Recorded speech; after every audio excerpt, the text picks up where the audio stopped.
Welcome back, everybody. Can you believe it? We've got an episode 2 of Wildcats Unleashed, the live show. The good news is, same as last time, it isn't just me. I've got my wingman.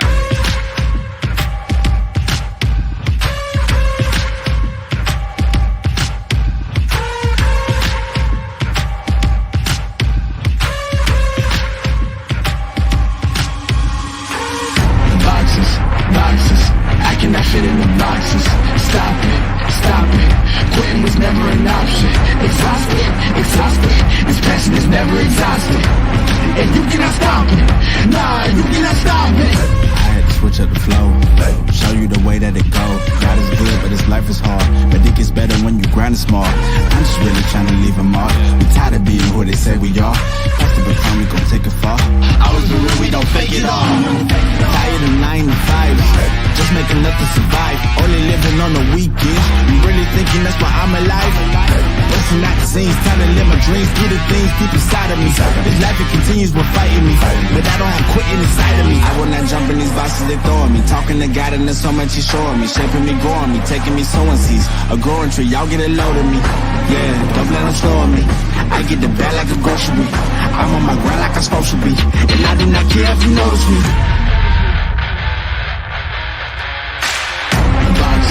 Boxes, I cannot fit in the boxes. Stop it, quitting was never an option. Exhausted, this passion is never exhausted. And you cannot stop it, nah, you cannot stop it. This isn't a robbery, hands in the sky if you got a dream. Nothing was blocking me. Ben, that still gets me every time. Do you know what? I was about to say exactly the same thing. That's still everything about it. The music, the action, the everything. Fantastic. Oh, isn't it just absolutely pumping? Ben, so good to be back with you again, my friend. We had we had a riot in episode 1, let's be honest, didn't we? Yeah, we did. It was great fun. Absolutely loved every second of it. And we've got different people on this time, and it's going to be great. Just as good, and it's fantastic to be doing episode 2.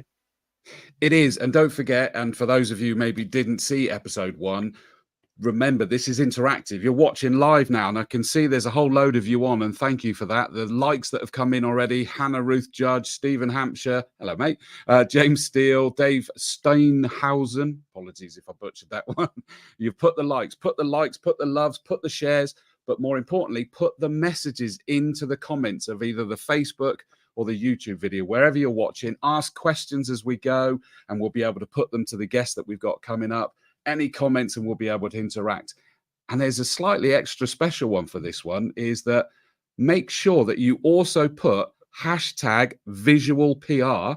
I know that's my company, but we're going with this time. Hashtag visual PR in the comments, and you will be entered into a prize draw for, I don't know if you've seen it, the class of 2024. Have you seen that one, Ben? That T-shirt with all their names? They're really, really good. The merch is spot on this year. That's a legit shirt I really like. And that will be from Visual PR. We shall get that. So whoever gets picked, and I'll be able to do the draw live. There's this funky thing that even Ben hasn't seen yet, that it will rattle through and it'll pick one, and then we'll connect with you and we'll find what size you need. I think there's 3 colors, and we'll get that new T-shirt sent out to you. So in all your comments, hashtag visual PR, and you'll notice, if you forget, at the bottom of the scroll at the bottom, enter this evening's prize draw, enter hashtag visual PR in the show comments. Only whilst the show is live, of course. So don't go entering after we've done this, Ben. It doesn't count. Okay, that's fine. But as long as I can still enter, right? Well, I don't know. It's questionable. Stephen Nobbs, evening, mate. And Danielle Steele, good evening to you, putting the likes in. It's brilliant to see. I like it. Danielle straight in. Hashtag visual PR. $1 million question. When is the ice rink opening? There's no hanging about with you, is it? Just wait. We'll hopefully move on to that one. Equally, I've got to put up that our very own bespoke Guardian Swindon Wildcats have put, catch the warm-ups for Swindon Wildcats v Bristol Pitbulls. Get your live stream tickets here, swindonwildcats.com/live-stream-tickets.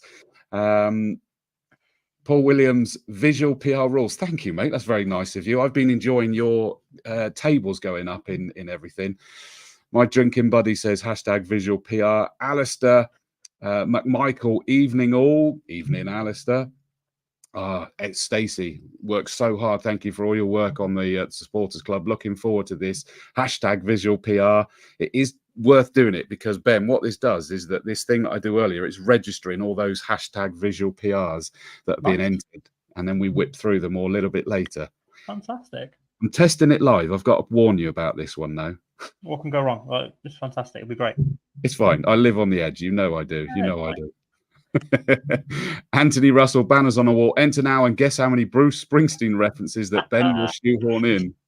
No, too many. But we've got the bosses on in a bit, so there's the first one. We do. They're watching semi-patiently in the background. I can see them. They're getting fidgety. Dave Steinhausen, visual PR looking good. Thank you. Dean, looking forward to a great show. Finley might be having a late night.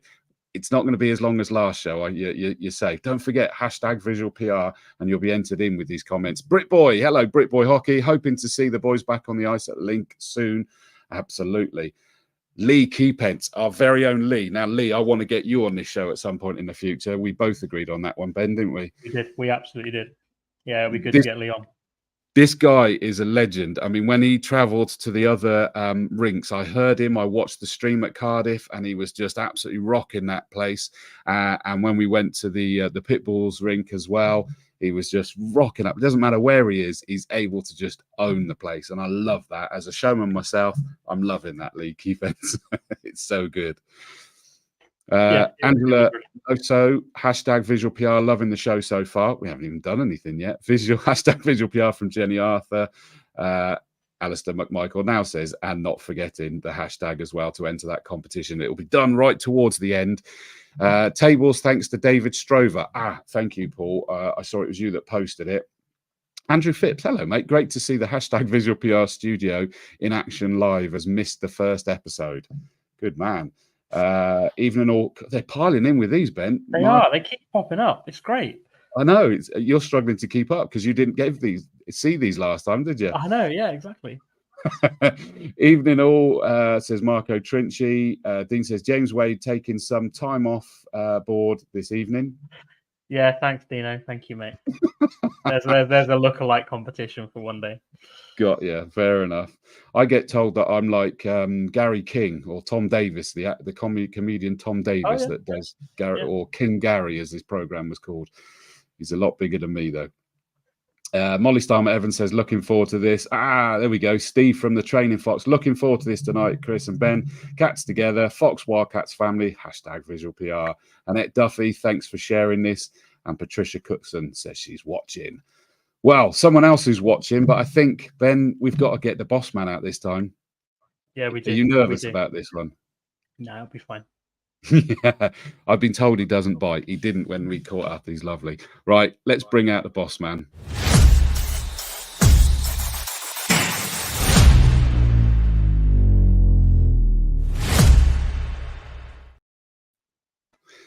And of course, I meant the big boss man this time. Hi, Steve. You well? Yeah, good, Chris. Thanks. Hi, Ben. Hi, Steve. You all right, mate? So, I mean, so much to talk about with, first of all, I need to turn this back on you, really, and congratulate you and the whole team for some serious hard work just to even keep the club afloat. Yeah, there's been a lot of hard work by a lot of people in the office, outside the office. Obviously, the fans and season ticket holders, but sponsors as well, been very helpful.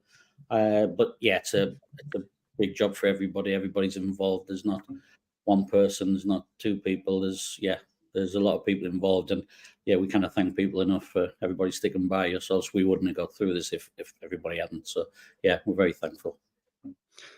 I mean, take us back to that start, Steve, when it happened, and presumably you got the call and everything, and then saw the devastation of it. I mean, your heart, stomach, everything must have just hit the floor. Yeah, we did have a few different emotions, feelings. That first week, well, probably the first 2 weeks, we're very up and down. Didn't have a real clue how bad it was until we got some lighting in the rink.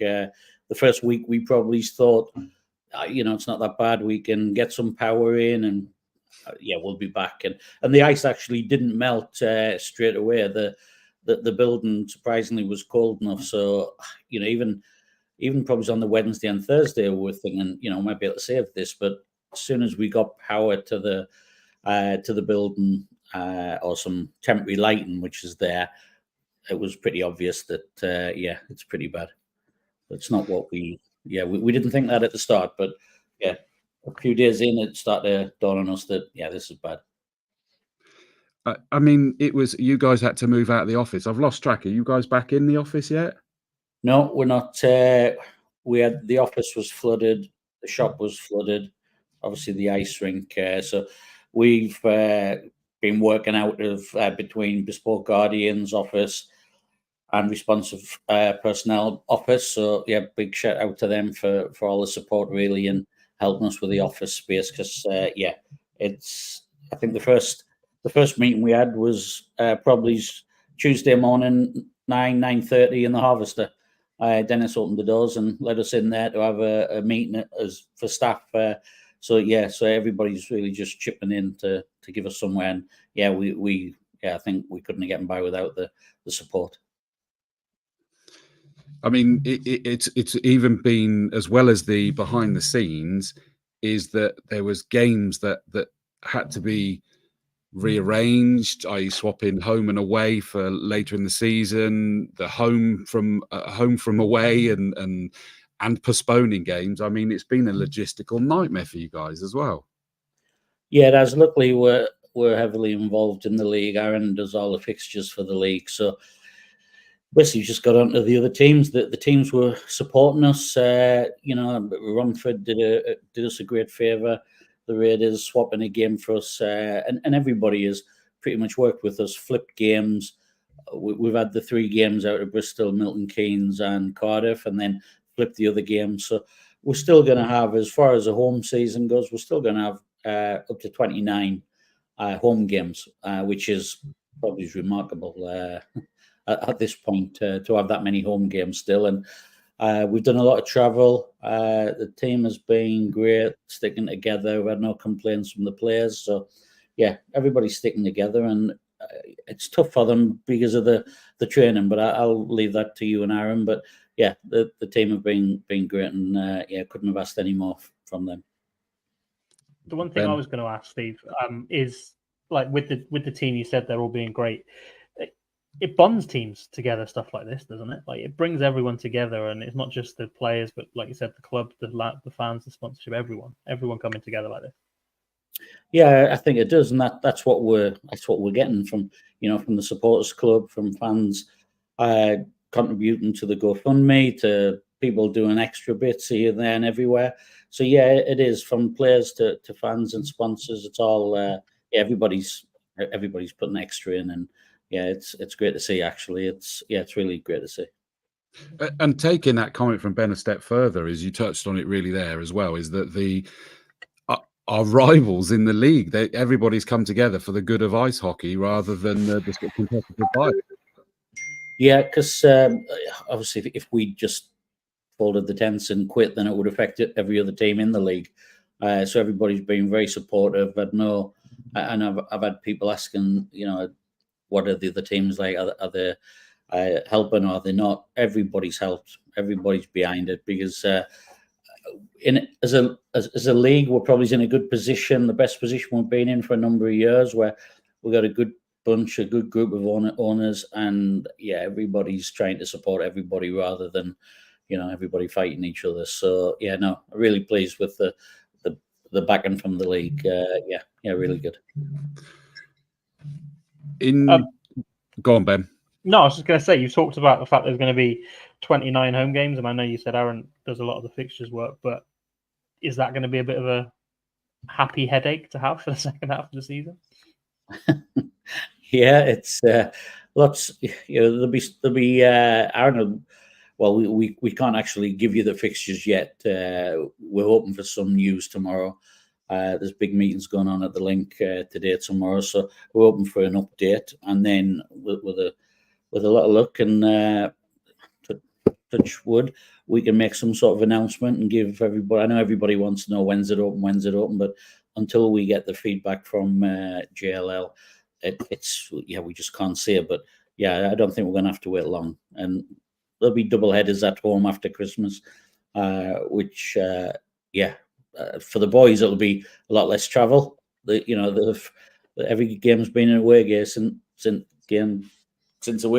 18th of December. 18th of September. So, yeah, it'll be good for them not to have to be travelling away. Yeah, absolutely.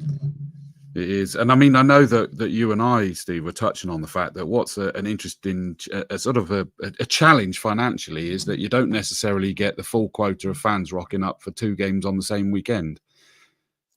Yeah, we are looking at trying to, encourage people to come for the 2 games, but it's just a reality of that not everybody will be able to do that.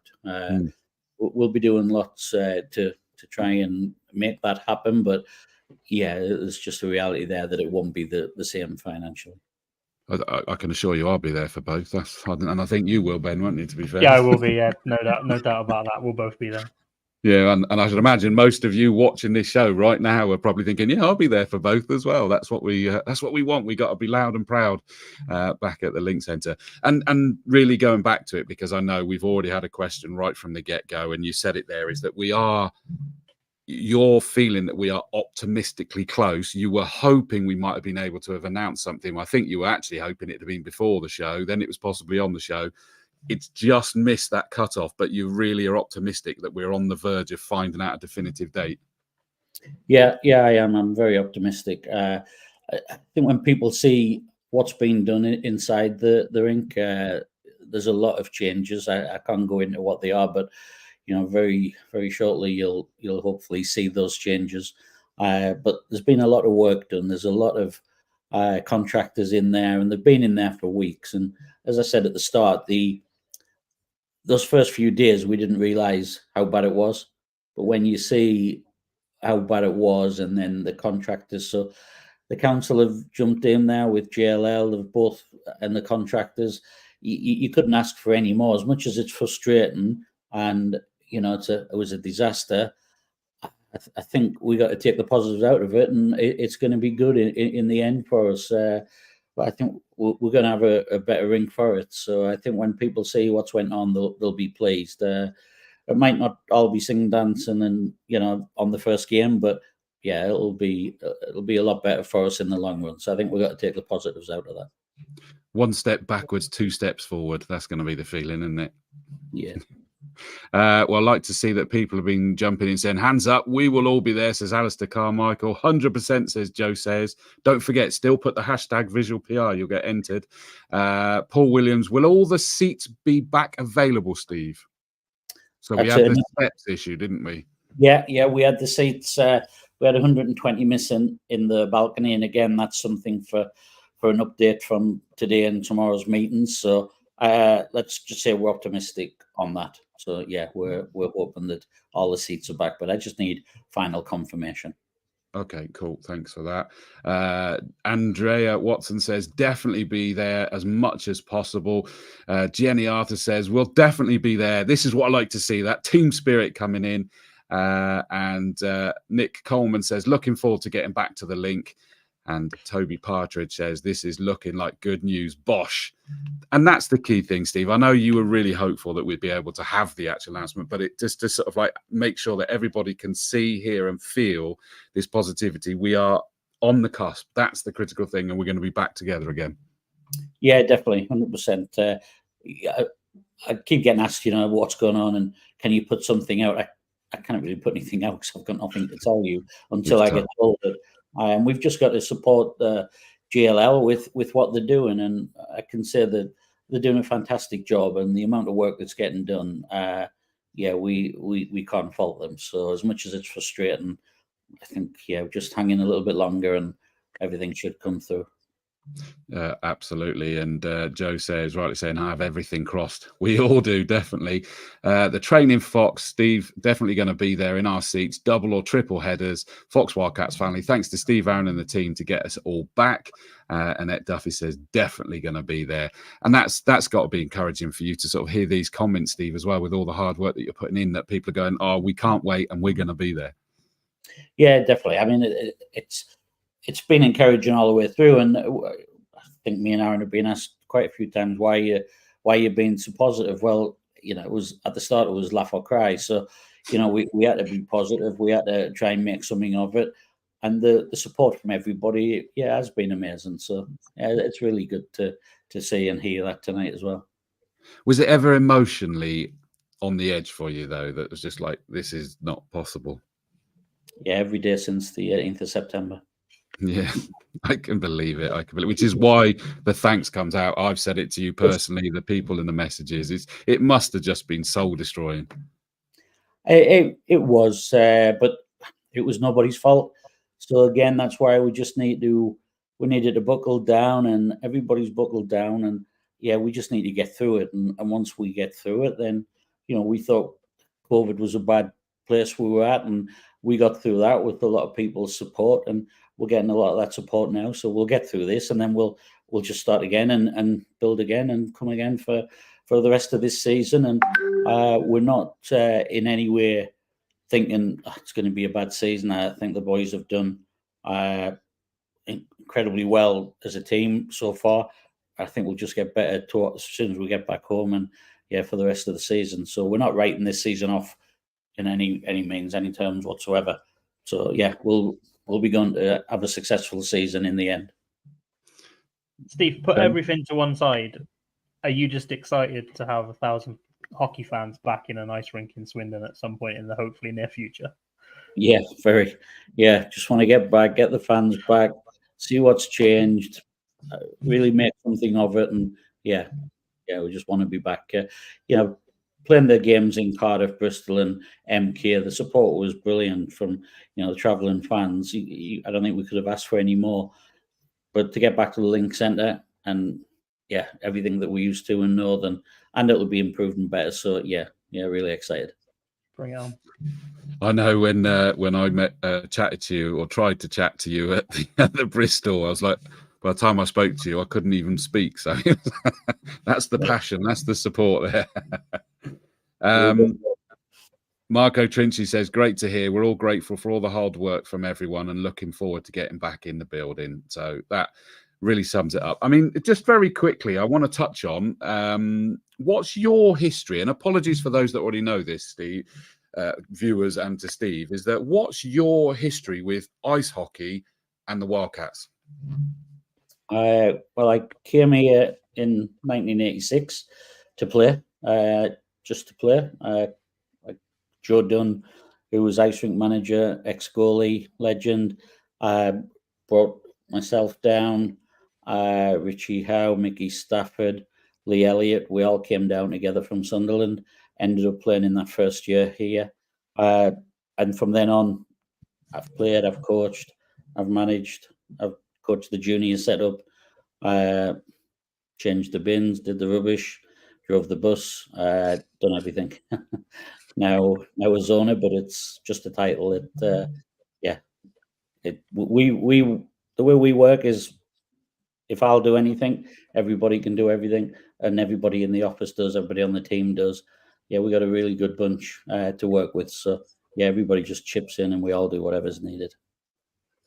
I love it, and I know, I'm sure Ben was there going, Chris, what are you asking that? I know the answer to that, but I just wanted to find out, Ben. No, not a problem at all. Not a problem at all. Well, listen, Steve, thank you so much for coming on. Still the people saying, Alistair McMichael, the champagne will be coming with us for the first game back. You're not supposed to, Alistair.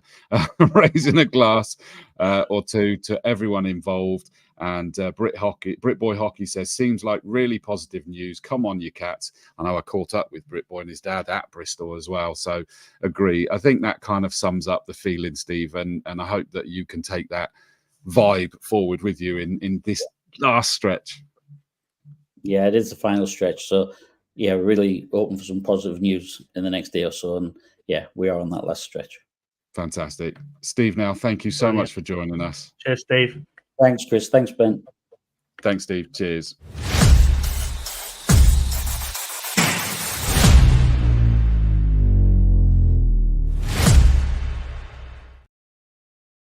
So that gave us the opportunity to catch up with the boss man. I was just about to try and share the T-shirt that we're giving away within that in our prize draw. Remember, hashtag visual PR, and you'll be entered into it. But I don't know where it's gone. I've lost it now. It's gone missing. So I'll have to share that. In a minute.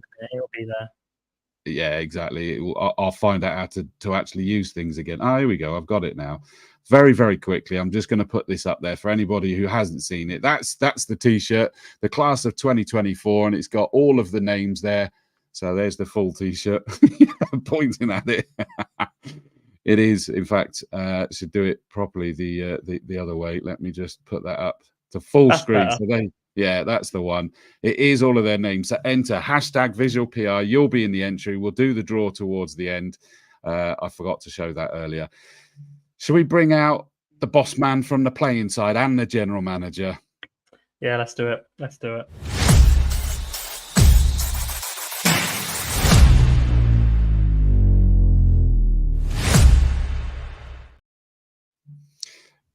Aaron Nell, good evening, sir. Oh, he's on mute. I think I'm here now. Yes, you are. Got me. Well, I could see that you were patiently watching that in the background there and seeing all the comments. Every now and again, there was that sort of like look of recognition of the emotions that everyone's gone through. It's been a tough time. I mean, if we focus on the ice, it's been a tough time with lack of training and everything, hasn't it? Yeah, it's been really difficult. We've been the longest 8 weeks of my career, and I'm sure a lot of the players too. But they've dealt with it really well. I'm really proud of them, and hopefully we're going to get some good news soon. And of course, that wasn't just. I mean, let's put this into perspective in case people don't realise.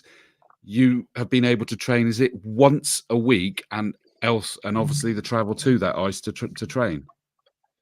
Yeah, so we train in Bristol on a Wednesday, and then on a Thursday, the local players have a spin class on a Thursday evening, and then Friday during the day, anyone that doesn't work, basically the imports and a couple others and myself, we go to Bracknell to train at the Ozone ice rink for an hour, just to be able to get on the ice. So.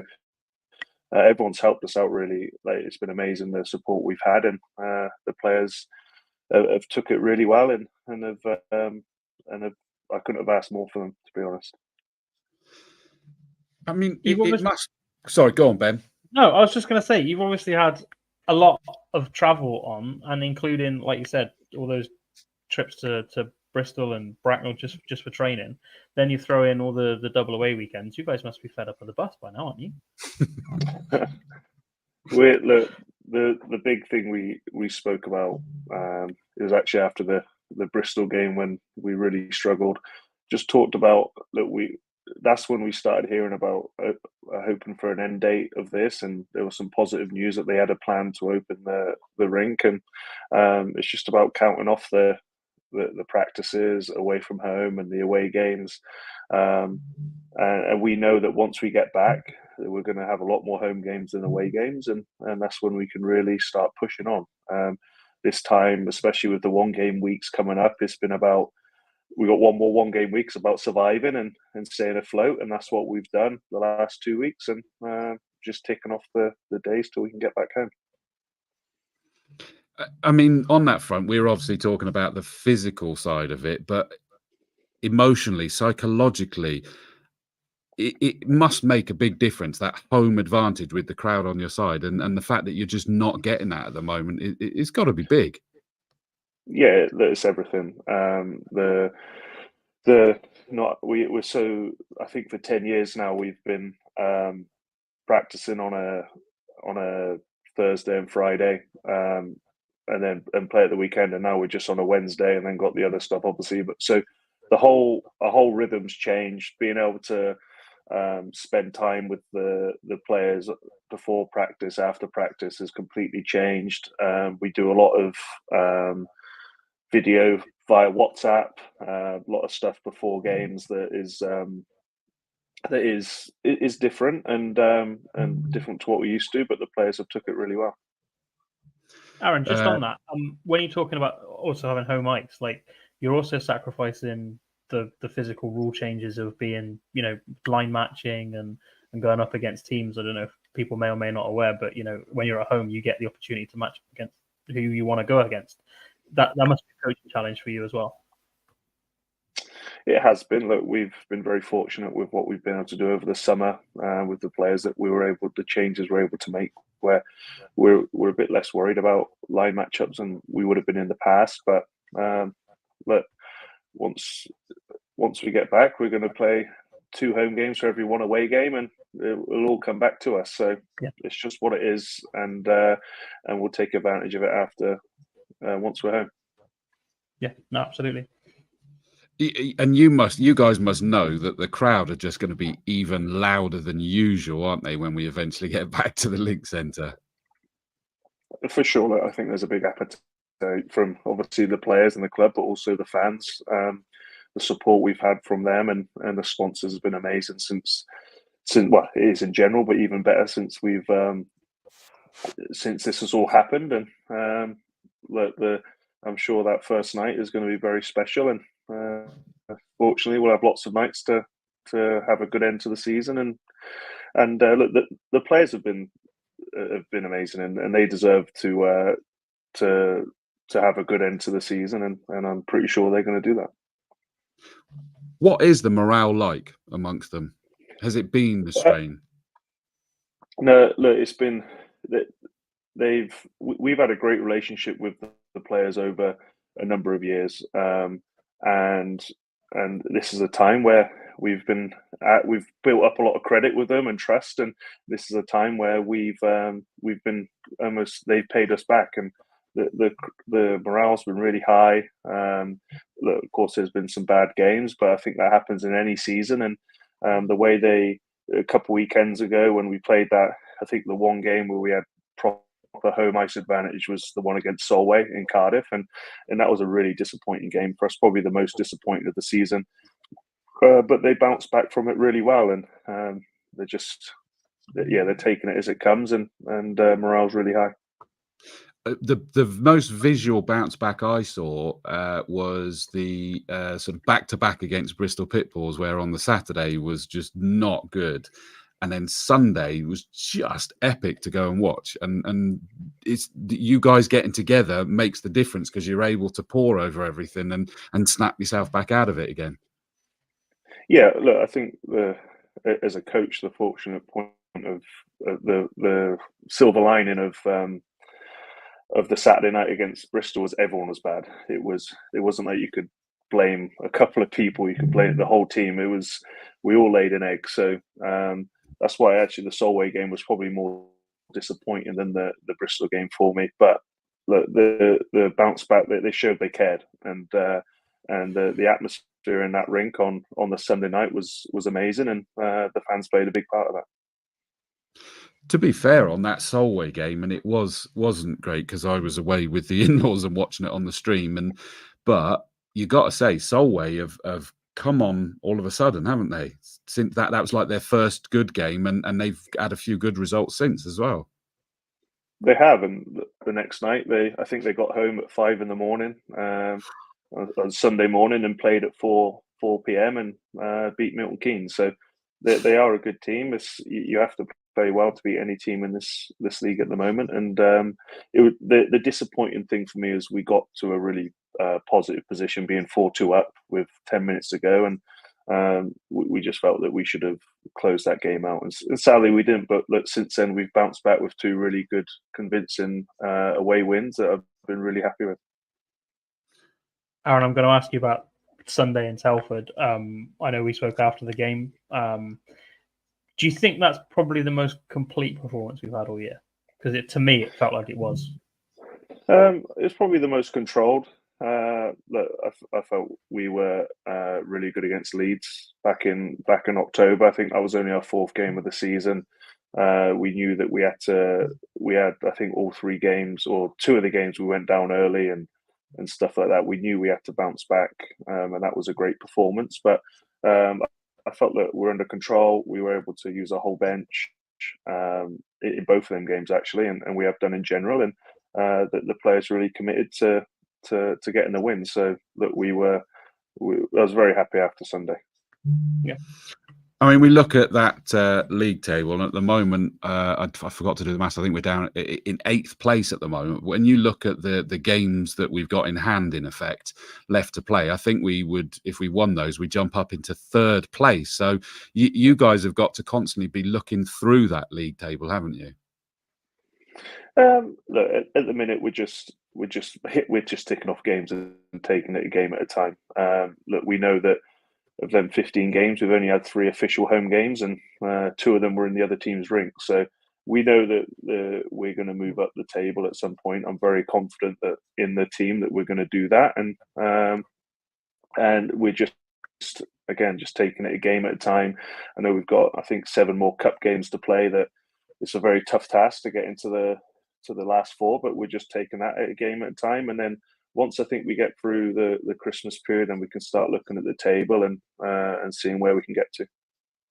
I mean, one of the godsends has got to be that this league seems incredibly open. Is that no one's able to just storm off unbeaten. I mean, we've got there in that the Solway Sharks beat Peterborough Phantom, sat there in 3rd. You mentioned about them also beating MK Lightning, sat at the top. It isn't a foregone conclusion. Hull Seahawks were at the top at one stage, and they lose heavily to Peterborough. Everyone's able to lose against everyone. Everyone but Leeds, it seems. We need a few more teams to beat Leeds, but look, it's I know Leeds and Milton Keynes play this weekend. That'll be 2 big games, and look, like I said, me and the team have talked a little bit about the cup standings. I know it's going to be very difficult to get to the last 4, but it's something we're looking at from a league point of view. I don't want to sound arrogant, but I'm pretty sure by the end of the year we'll be above 8th, and it's just how high we can go. I'd agree with that. Last one from me, Aaron. I know that there's going to be a few people asking this one.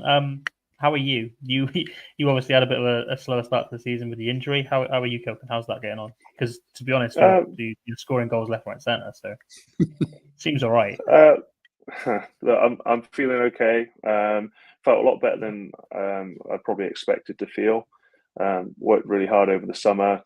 Stacey and Lucy from Back to Fitness did a great job in helping me get back to full strength, and feeling pretty good. Obviously playing with Thomas at the moment, and that makes life a little bit easier.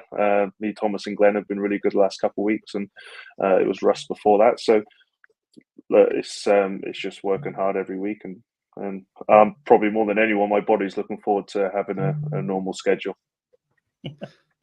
That's not for another year yet, mate. I think that, I mean, what's the final thing to finish on really on this side is that have you got a message to the supporters of what's been and what's yet to come? Look, it's just the support's been amazing. The player is, for me, it's to tell them how great the players have been, basically, and all the staff are like.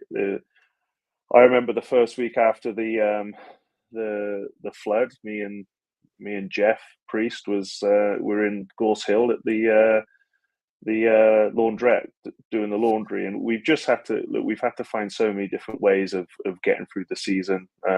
Thankfully now Jen Keepance does our washing, and that's been a massive help to us. So it's we have built a great team spirit. We've had 3 weekends away from home that have really brought the team together. We've got 1 more coming up, and I think we've been away twice in the previous 15 years. So it's been different, but the players have been amazing. The players couldn't have done better right now, and they're really looking forward to getting back to playing at home and going on a run in the second half of the season. I think that's an important message I forgot to bring up, is that I think both you and Steve had said in the past that the players have really bellied up themselves, not just on the ice, I mean off the ice as well, for the whole situation, haven't they? Look, I hope it doesn't happen to any other team in the future, but I don't think there's many clubs that could get through what we're going through, and also a full set of players not leaving, not going home, going to another team. I'm sure there's been some nights when they get home from work on a Wednesday and have to be at the rink at 5:30 to go to Bristol. They've been doubting what they're doing, but they haven't. They might complain between themselves, but they've never complained to me. And they've took a lot on. And put it this way, when the flood happened, and we were where we were, I didn't expect the whole team to back us like they have, and they've been amazing. Well, I like Andrea Watson said, I think it's obvious that the team has bonded more over this period. It shows on the ice. So that's a view from the side. And Jen Keepance, you mentioned there, glad I can do a little something to help, but please turn your jersey in the right way before you do it in the bag for washing. Is that just at you, Aaron, or is that at all of them? I'm sure it's at me, but probably others too. I'll make sure he does, Jen. We'll keep on it about that one. We won't let it go. Aaron, thank you so much. I mean, the comments have been so positive, and I know I've missed a lot of your comments so far. Under the circumstances, I feel the boys have played fantastic. One of the strongest leagues we've seen in years. It's not over yet by a long shot, and that's the excitement for what is left to come for the rest of this year. Aaron, thank you so much for joining us. Hopefully, the next time we speak, we'll be back playing at the link. Fingers crossed. Oh, and I will just quickly say, I will save you a second quickly. Jen Keepance says 4 players, but I bet you can guess who. So there you go. It's not just you, Aaron. You're all right. Aaron, thank you for joining us, my friend. You take it steady. Thanks, Aaron. Thank you. Bye.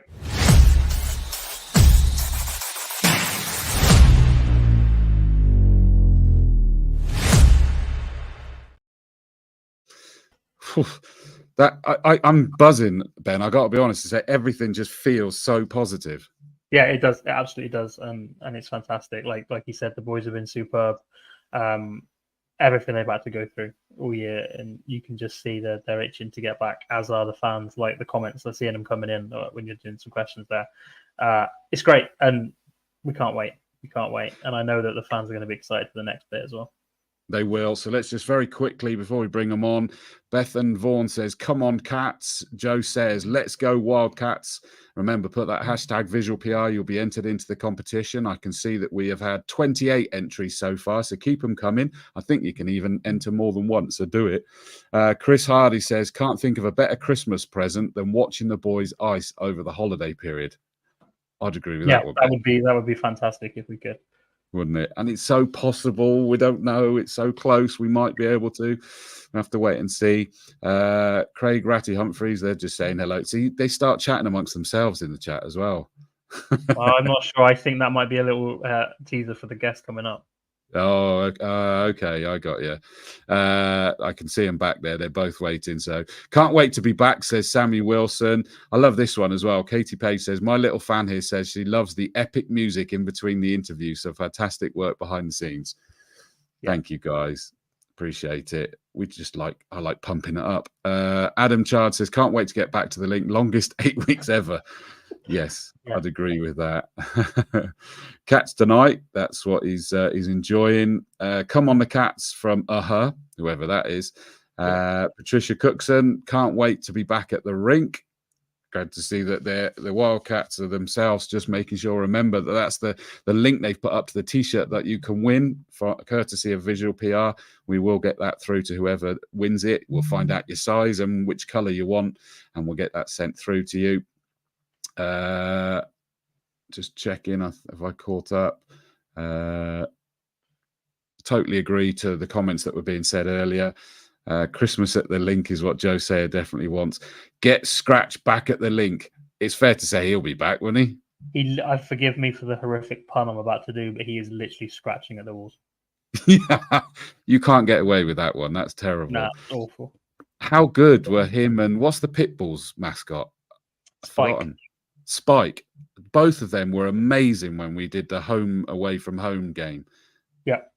Yeah, they're both fantastic. I know that last year they did I don't know how to word it, but they did like a mascot swap over. Spike came to Swindon and Scratch went to Bristol for a road game. And again, it backs up what Steve and Aaron were saying earlier. The league's pulling together and the team's pulling together, and it all helps each other. At the end of the day, you are competing, but you're also not. You're trying to work together.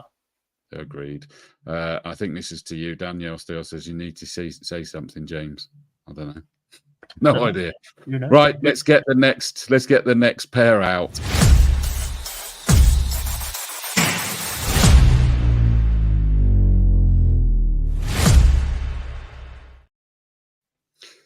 We've got Josh Shaw and Stevie Whitfield. Evening, gents.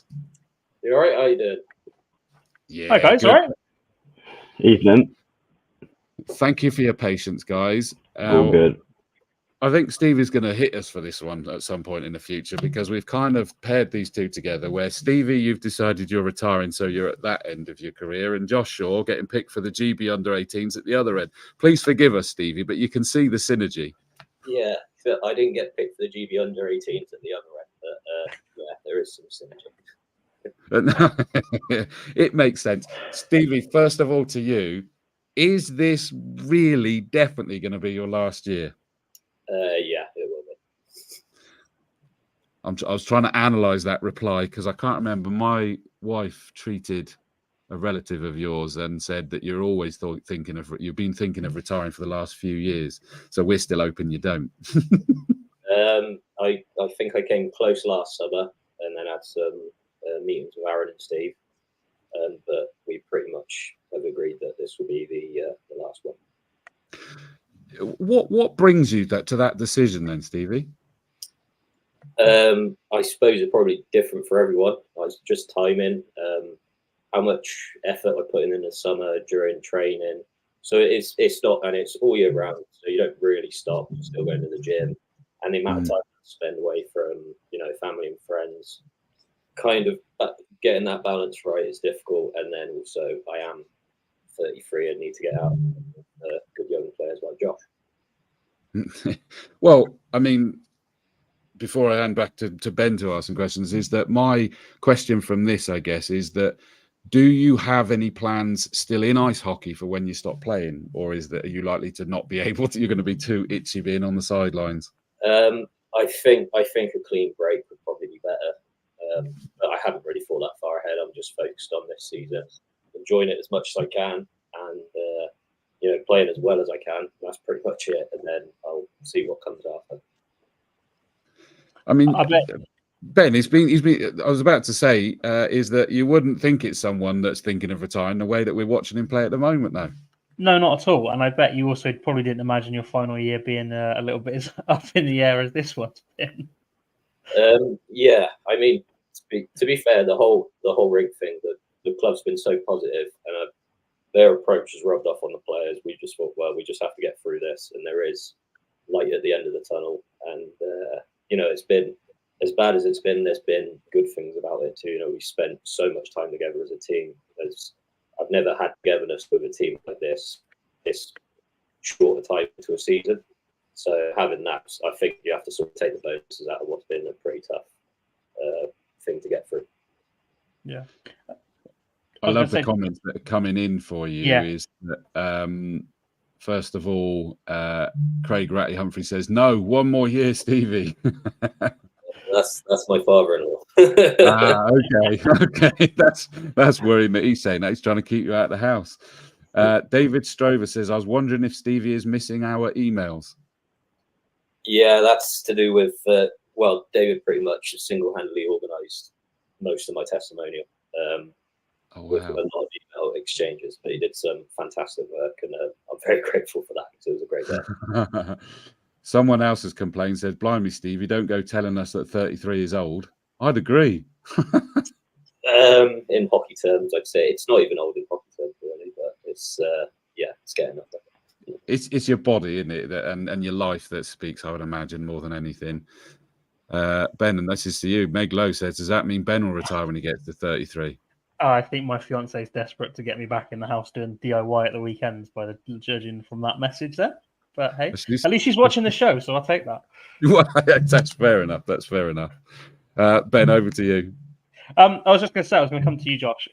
Starting your career, obviously, you were in Swindon. You went over to Bristol for a year. You must be happy to be back in your hometown.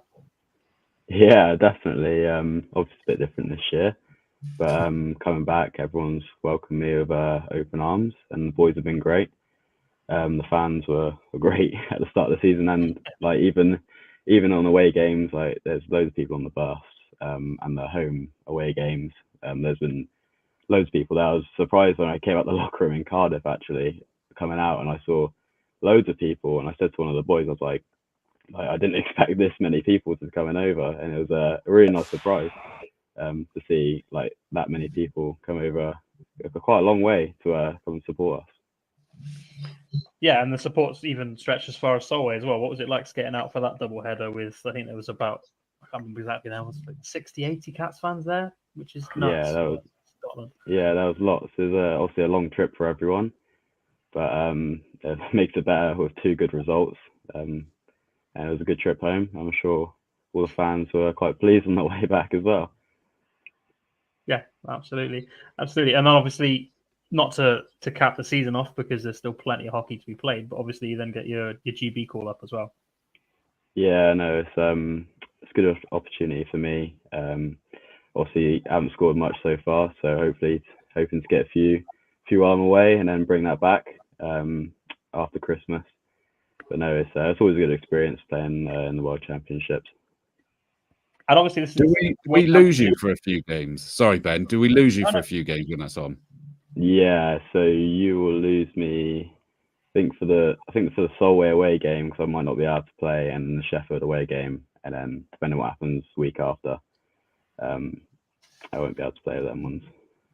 And am I right in thinking the World Championships is in Dumfries? It is in yeah. UK, isn't it? Yeah, yeah, so you're not even it is in Dumfries.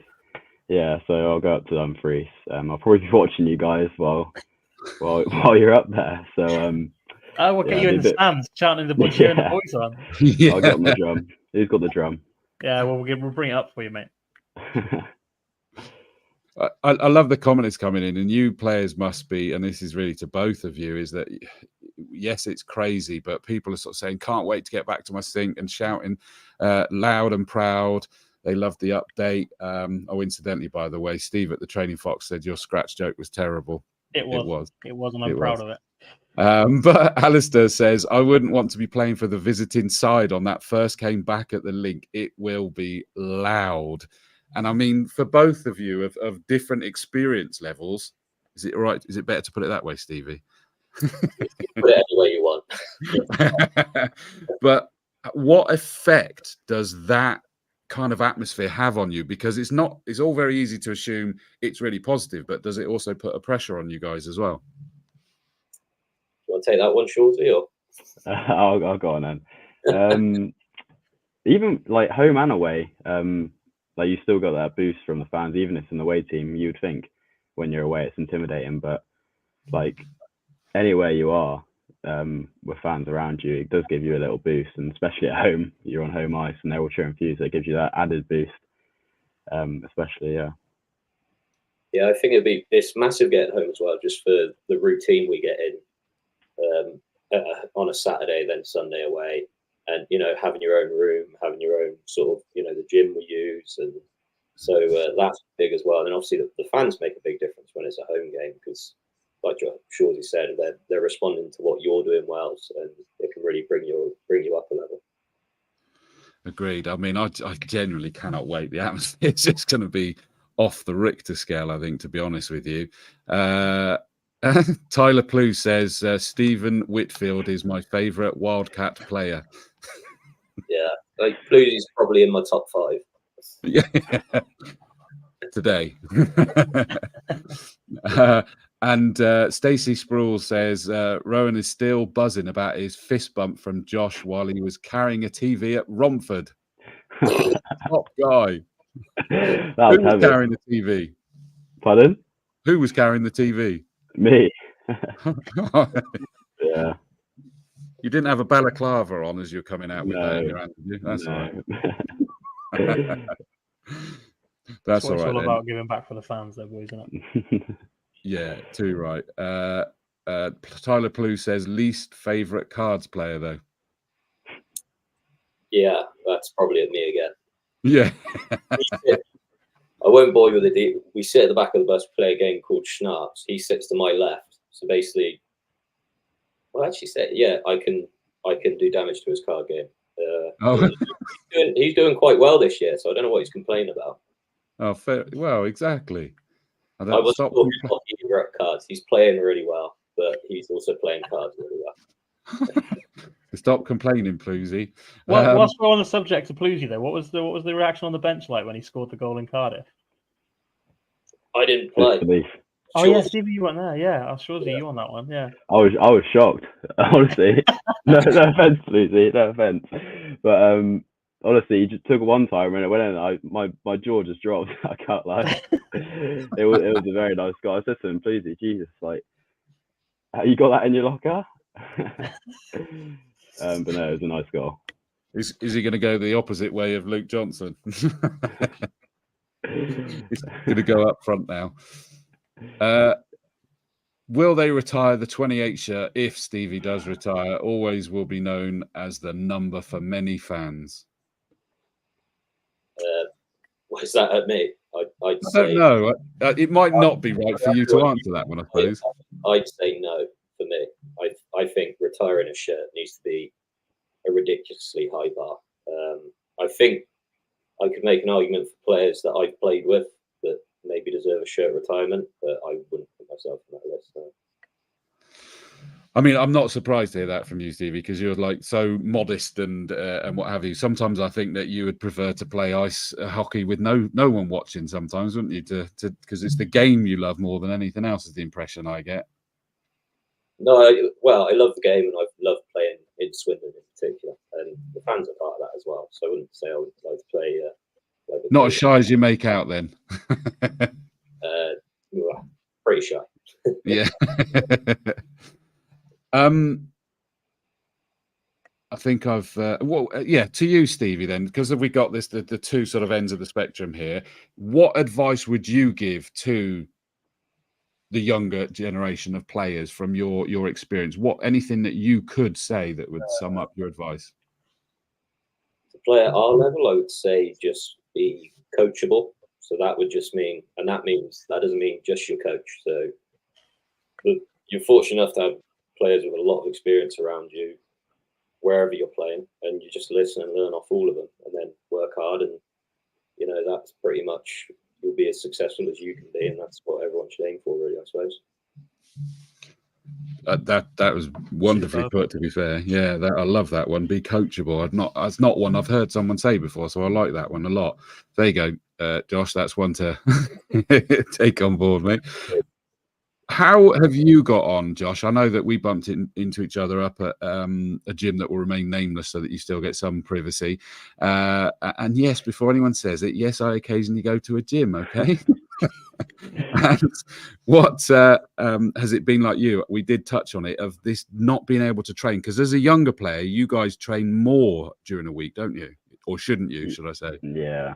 So pre-season, I was training 4 times a week. On ice?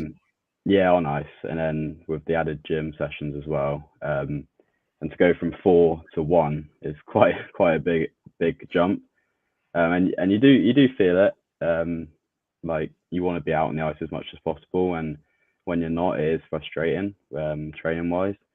But I have to make up for that time when we do get the rink back, and I have to work extra harder when it does come back. Yeah. No, I can imagine, definitely. What are those physical demands? This is kind of a generic question from me, because obviously I've not been able to experience. What are the physical? This is probably to both of you. Stevie, why he's retiring, you to as the sort of a younger player coming through. What's the physical demands of an NIHL season, let alone game? It looks brutal to me. Yeah, I think it's a mixture of both physical and mental, really. The physical side, I think us younger players, we're used to that. As you're older, it probably gets much harder. But the physical side for me it does get tiring, with all like personal life as well. Obviously everyone has work and all of that. But just trying to keep that like mentally strong at the same time also is quite difficult. But it's a mixture of both, really. Towards the end of the season, you do get pretty tired, and that probably does show towards the end. Like, performance wise, but you're giving your all each week, and yeah, it does get quite tiring, and summer's much needed towards the end. A nice long summer. So the fact that we may well be having 3 games in a week is quite a brutal ask then. I'm sure we'll be able to do it. Absolutely. Josh, who, and I don't know who this would be, but who would you class as your main mentor or person that you aspire to, hockey-wise?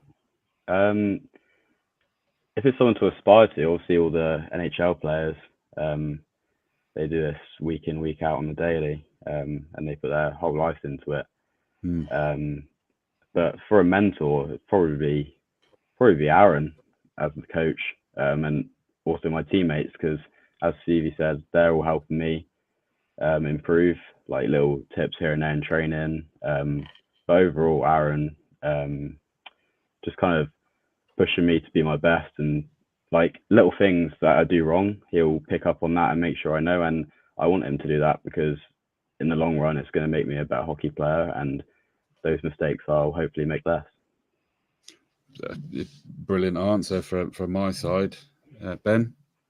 No, I think that's summed it up. It's been great to have you guys on because you're both Swindon Academy players, and you started playing, both of you, when you were kids, and Stevie is still going for what?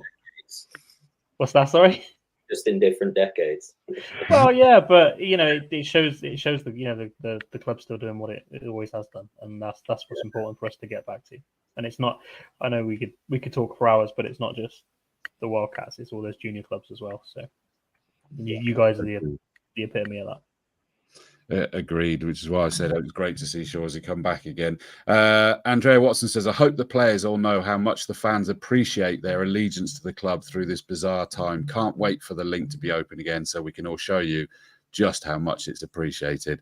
Guys, I think that's a lovely way to finish that one off, because I hope you guys can take that on board and give you that kick when we've got these extra games coming, and we're going to be loud and proud for you. So, Josh, good luck on in the under 18s, GB under 18s. Yeah, go smash it, mate. And Stevie, get a goal.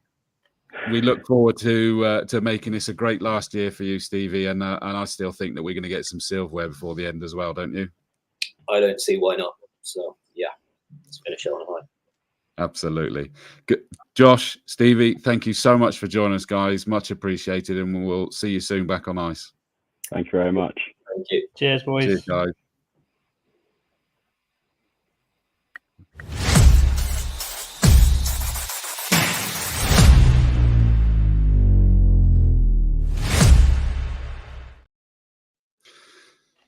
Great load of comments coming in that we are missing. Apologies, guys. There's so many of them coming in, especially with the hashtag visual PR. Don't forget, gets you entered into the competition for a T-shirt, but it includes your beloved other half. Worth a try when she's trying to get you to retire. Yeah, it was worth she's going to try. It was worth a try. Right, let's push on, because we've slightly had mission creep a little bit there. And we're going to bring out someone from officialdom again this time. And it is going to be Paul Norbury, who is the chairman of the Supporters Club, and he's the CEO of one of the big sponsors, Cardwave, that have done so much as a company as well to help the club stay together. So let's bring out Paul Norbury.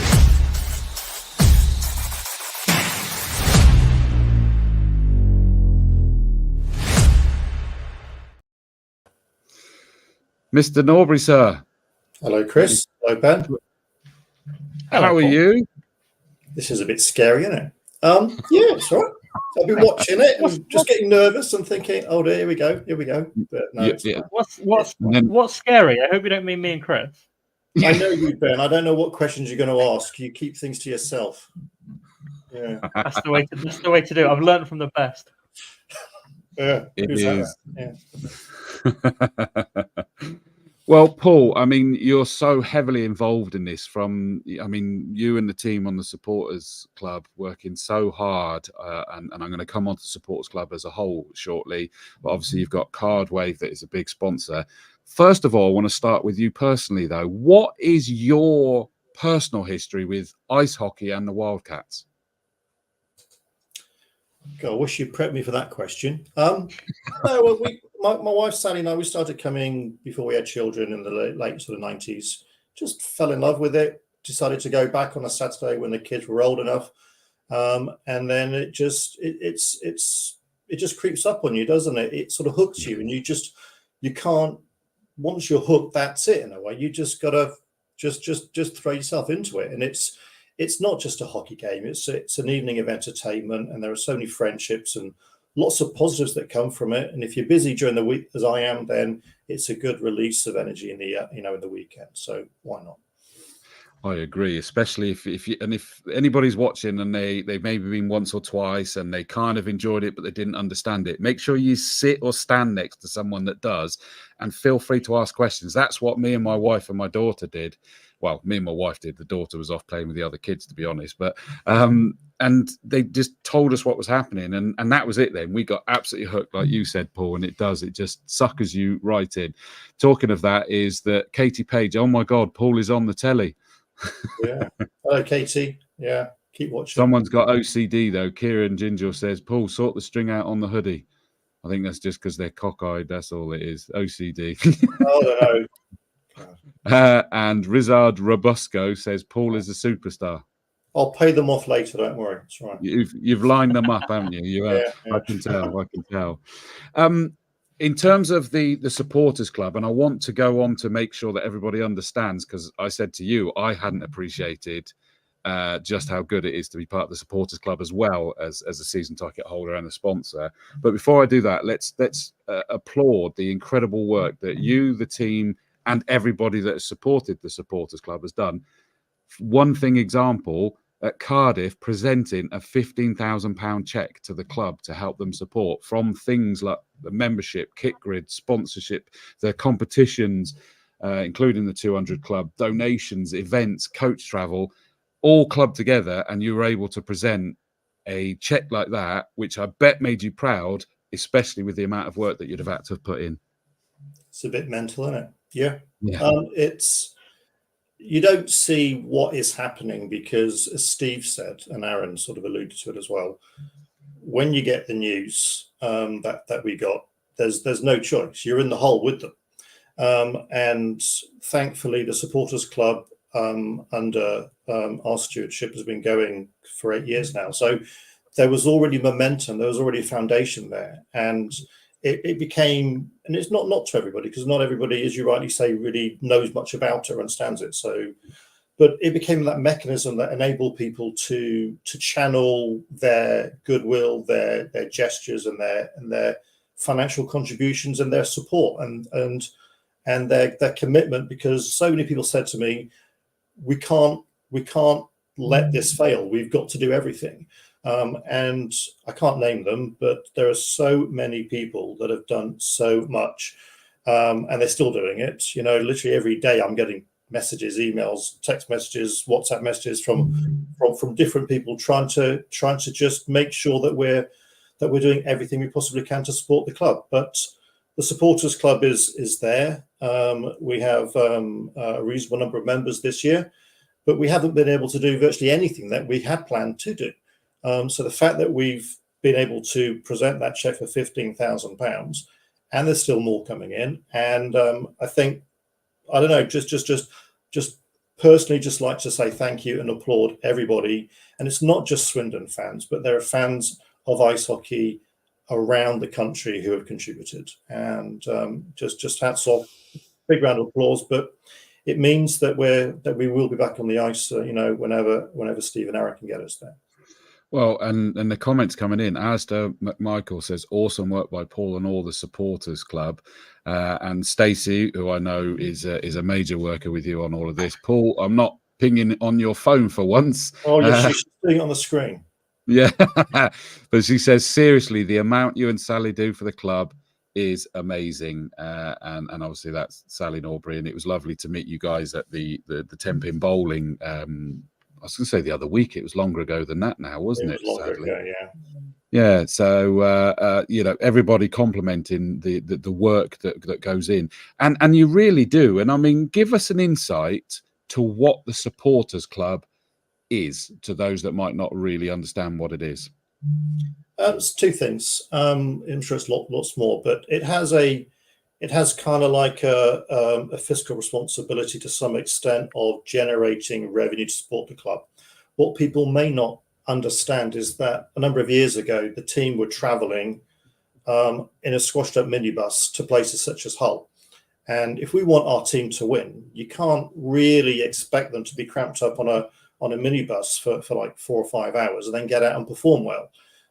So many years ago, we started putting on coaches. We've got to find a way of actually funding all of that. So a lot of the money that we generate goes directly to providing comfortable travel for the team, and obviously that shows in their performance because they're more relaxed and they're sort of in a better physical position, ready to play.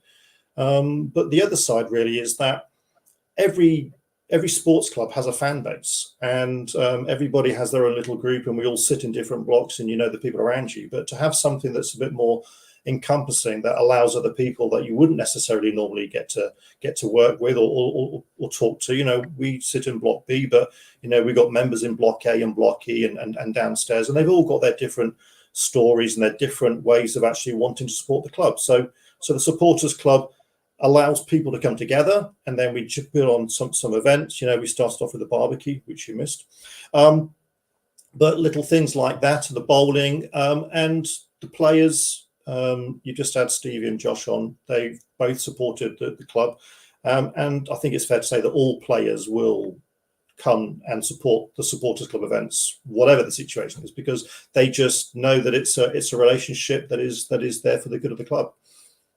I agree. I mean, at the 10-pin bowling that you put on was the first event circumstantially that we'd gone to, and both, all three of us, me, my wife, and my daughter, had a wonderful time. And the players were just out of this world. They just were one of us, weren't they? In all of the lanes we were taking up, they were one of us. Well, they are normal human beings. I know they're hockey players, but they do like to have fun and just. But they're just so down to earth.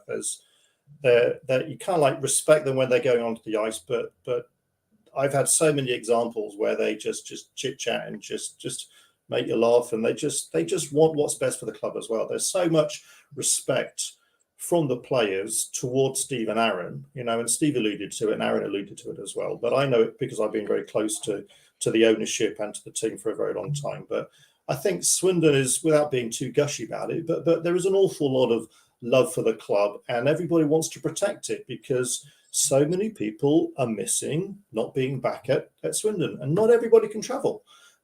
So fingers crossed it all happens sooner rather than later, and then this emotion that people are talking about, it's going to be a bit of a riot, really, I think, but it'll be a positive riot, I think.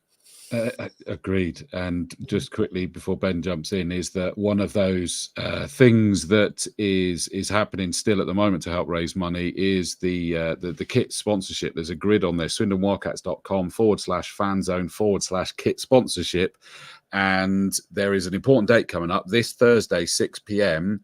So 30th of November, 6 p.m. is the deadline for you could be. Oh no, sorry, I'm reading a different one. It is the 30th, isn't it? But not at a particular time. I know is that it closes the opportunity to win a £25 Amazon voucher. Yeah, so there was a kind of like a sponsorship grid when we had the program, and it was supported, but it was Sally's idea to put it on, and obviously we planned on executing it differently because we were expecting to be at the rink. So we've pretty much done everything on WhatsApp and email. It's been incredibly tough, but I'll be honest with you, I am absolutely blown away by the amount of support that we've had. And there's still some spaces left. So if people are watching, you know, from as little as £10, you can join in. But it would be brilliant if we could just fill the grid out so that every player, whether they, you know, hopefully they'll look at it. It'll be nice to see, you know, every player with all items are kit sponsored, and the good news is that every penny that we generate from that, it goes directly back into the club, and it supports what Steve and Aaron are trying to achieve as well. So get in before the 30th, and you could win a £25 voucher as well for Amazon. Yeah. The 6 o'clock. I think you're thinking about the Player of the Month. By the way, can we please have more votes, because we've got plenty of opportunity left there. So vote for Player of the Month closes on Thursday. And as if by magic, there's the the banner for that one. There you go. We manage that as well. Exactly. So go to November Player of the Month, get your votes in, and think who deserves it. The other thing that was 6 p.m. is actually, I don't know whether this is a supporters club arranged thing, but at the Rusty Garage Brewery at 8 Rodbourne Road, 6 p.m. on Thursday is a meet and greet the Wildcats team at the Rusty Garage Brewery, where you get to enjoy Rusty's specialty beer, ales, and homemade pizza. So get yourself along to that one at 6 p.m. on Thursday evening. And there's more information on the Wildcats website about that as well. So go and check that one out.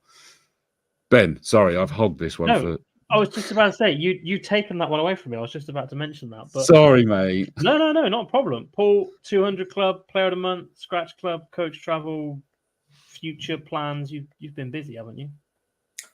Always. You got to commit, don't you? So you're either, you're in or out. Absolutely. Just part of the team, really. So there are other things that we wanted to do.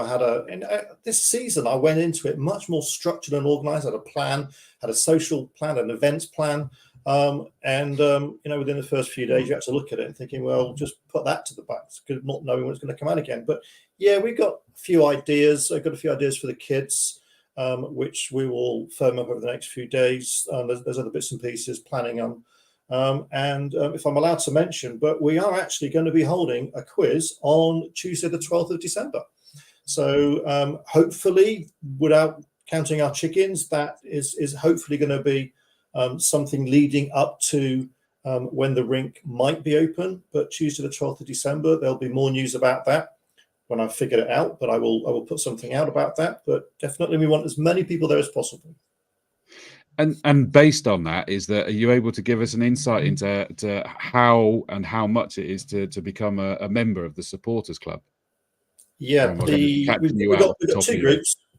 So if you're under 15, then we've got the Scratch Club, and that's £10, and that's for the season. And if you are over 15, then it's £15, and that also lasts for the season. So we pretty much wind it down after the end of season party, which is sort of early May time. And I have to say, speaking as someone who's joined it this year, it is well worth it. The fun we had at the bowling, the other things that are coming up, the quiz, and I have to also say the Scratch Club. My daughter just turned 12 on Sunday, so if Lauren's watching, hi Lauren, and she adored that she got a post by the Scratch Members Club on the Supporters Club Facebook page, and I showed her that, and she adored it, and she got a card signed by her favourite player, Plusy, and she absolutely loved that. So you guys really look after the kids in that Scratch Club.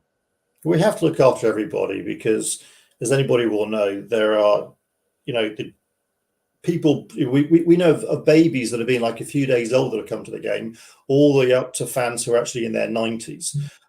So everybody's a supporter. So you've got to make yourself appeal to everybody, and it's not everybody's cup of tea. But hopefully, if you understand that it's not just a geeky group of fans, it actually is an official part of the club. It's there to have some fun, but it's also there with a purpose to actually generate some revenue, and it is very much a big and a very important functioning part of the club. It is. Before I move on to Card Wave, anything else that you want to ask Ben? No. I think no. That's okay. Yeah. Well, as I said to you, I also want to pick up on the fact that you, away from this, as if you weren't busy enough, you're also the CEO of Card Wave, that is one of our big sponsors. You'll see it on the ice and numerous other players. And you guys have been amazing. I mean, was it to Milton Keynes that you guys put the coach on for for everybody for that home away from home game, and that again, thank you for doing such a thing. No, it's fine. So I do abuse the resources of my organization, is a nice way of putting it, because it's providing all the printing and all the materials that are needed to keep everything going. But why not? So with Milton Keynes, it was such an important moment in that situation when you really did need to galvanize the fan base and provide and demonstrate support for the club. And I know that not a lot of people like to drive or could get there. And it's not the first time that we've done it, and I doubt it'll be the last. So we put on a big bus, and we said, just if you can get yourself on the bus, we'll get you to Milton Keynes. I know the players appreciated that, and there's nothing better from a player's point of view to look up and see as many fans as possible, cheering them on. So yeah, I'm glad the coaches were full up. So it was good. Agreed. Incidentally, Alistair McMichael did praise you, but he said that he's still waiting for you to sell in the winning 50-50 ticket, though. Well, he has to buy more than one ticket then, doesn't he? Wow, it's a good point. Very good point. See? So just I don't know how succinct you can be about this, but what is Card Wave? It is a very complicated question that I reserve my right to give you a full answer, because nobody other than myself can probably understand it. So in very simplistic terms, it's we specialize in memory products, memory cards for high-end automotive and industrial applications. So it is very, very bespoke, but it's been good to me, and it's generated money, and we've used some of that to support the club. And it keeps me happy, keeps me busy. And even though I work very hard in my own business, I think I work equally hard just supporting Steve and Aaron. And when you see your friends in a corner as they have been, then we're just throwing everything, including the kitchen sink, at it, and just saying, let's just get over this hump, and let's just get everybody, to where they need to be. And we can't, us fans, we can't win the game. All right, we're not playing, but we can do everything else around that to support the players and get them as comfortable as possible to an away game. But it's a relationship, isn't it? We're just a cog in a very large machine with lots and lots and lots of other cogs. And you and Ben are, in that space as well, really. No, well, thank you very much. And Joe says you're a star, by the way. Joe thinks you're an absolute star.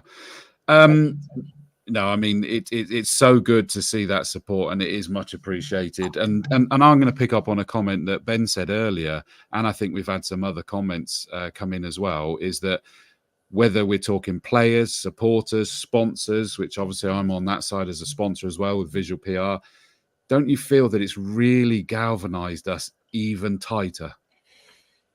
Yes. And I think I think there was that love for the club anyway, but I think what we're referring to is how that commitment and that love has been demonstrated. And I can't tell you everything that's happened because we just physically haven't got time, but certain people have just made extra donations, or they've offered to do all sorts of different stuff. And Stacey's been messaging me. She's been absolutely brilliant, putting posts out daily about the kit grid. So it's not just me; it is an army. We have a very, very small army, and I'm very grateful for all the volunteers. But the fans have literally latched onto all of that, and they've engaged with it at their level, and they've contributed at whatever level they wanted to do. And the end result has been a massive amount of money that we've raised, which, and please do not underestimate this, it has made the difference. All right. Steve alluded to it. It was a pretty dark time there. No revenue coming in. And somehow it's great saying that we can rearrange these matches and we got to play away from home. But you have to get the team there. They don't walk. All right. You have to get the team there, and buses are not cheap. So without the support of the fans and the GoFundMe and the kit grid, the bowling and everything else that goes into that, then that would not have been possible. So everybody in their own little way deserves to give themselves a pat on the back, because you've made the difference. Thank you, everyone. Agreed. It has been heartwarming to see. Any other questions, Ben? No, I think Paul's put that perfectly, as he usually Then does. the very, very final one, you might not have anything because you may have already said it. Do you have a final message to the supporters as we go into this next phase of this crazy, crazy year? Wow, God. Well, I got lots, but I feel bad asking all the time. I don't like to sort of sell, but when we're back at the link, obviously we'll be doing whatever we can with the game night competitions, because we run those obviously are a massive part of the income that the club needs. But if you haven't checked out the Supporters Club, then look at the website. Come and talk to me. Come and talk to even Ben. Ben's involved with it, or Tom, Stacey, Nicola, Steve, Sally, Angie. There's Mel and Nigel. There's so many people that are connected. Just maybe it's just one event, or maybe you want to come to the quiz on the 12th of December. But it doesn't really cost much, but it's just a way of just getting closer to the team, closer to the club, and you never know, you might actually enjoy it. And I would say that from my experience, you absolutely will. And I've just quickly, again, as if by magic, there you go, swindonwildcats.com/fan-zone/supporters-club. Jump on it. Honestly, you just heard the figures. They're very low. And or it if does not, email the Supporters Club. I pick out all the emails. I'd like to think I'm relatively responsive when I can. There's quite a few messages that come in on a regular basis. So we're quite responsive. No, do it. Paul Norbury, chairman of the sports club and of a very active sponsor in the name of Cardwave. Thank you so much for coming on this evening, and hopefully soon we'll see you back at home ice. Absolutely, and thanks, guys. You're doing great. Thank you. Magic. Thank you very much, Paul. Thank you. Bye.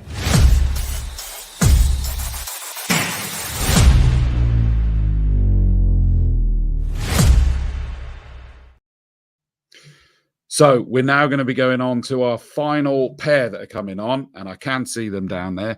That's good. They turned their cameras off, so they were just teasing me earlier, making me panic. But they are here. And remember, your comments, your questions, #visualpr, and it'll enter you into this competition that we will do straight after this interview. So as soon as we finish with these two, we'll be picking the winner of the class of 2024 t-shirt for you. So stay tuned, get more of those comments in, and we'll see how they go. Should we get them out? Yeah, these two have been pretty popular, and people have been asking to get these two on. So let's do it. Yeah. Let's do it. I think tonight we're teaching them how to score goals. Was that right? Something like that. Yeah. Yeah.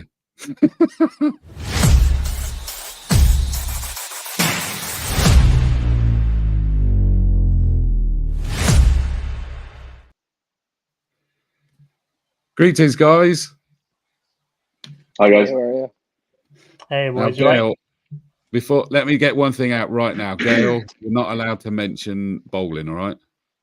I was actually really disappointed when you said that Lauren's favorite player is Bluesy and not me after that bowling alley we had last couple of months. To be honest, she put that in at the beginning of the season, mate. So that was that. I think there's a good chance it's changed because you guys had a riot on that night, didn't you? Yeah, we did. It was nice. It was a fun time. Talking of which, can you remember what the celly is that you got to do? This, right? Yeah, that's it. When we're back at the link, you got to do that one for her. She's going to be watching. Yeah, it's in my notebook. It is. Right, guys. Actually, do you know what, Ben? I'll let you start this time. Boys, let's kick things off.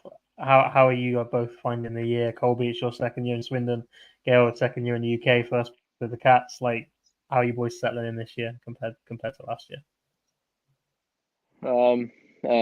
Obviously it's different. Yeah. I mean, no rink's no rink. It's not ideal, but the support from even what Paul was saying and the supporters club and everybody buying in, it's definitely felt throughout the club and not me, but I think everyone's excited to get back at the link. So yeah.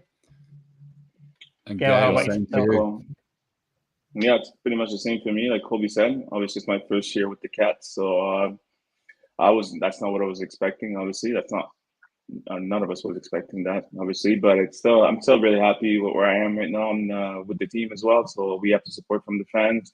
It helps a lot, even though we had no games at home. We still had the couple ones in like Cardiff and Bristol, which showed us that we have our supporters behind us in this situation, and I'm really happy with where we are right now. And although we joked about my bowling prowess or lack of it, if anybody wants to know, I think I scored 40 or something ghastly like that. Is that for both of you, because actually you two were in adjacent lanes and winding each other up all night as well, is that it showed just a wonderful atmosphere amongst everyone, fans, players, the whole lot. It was such a great fun night.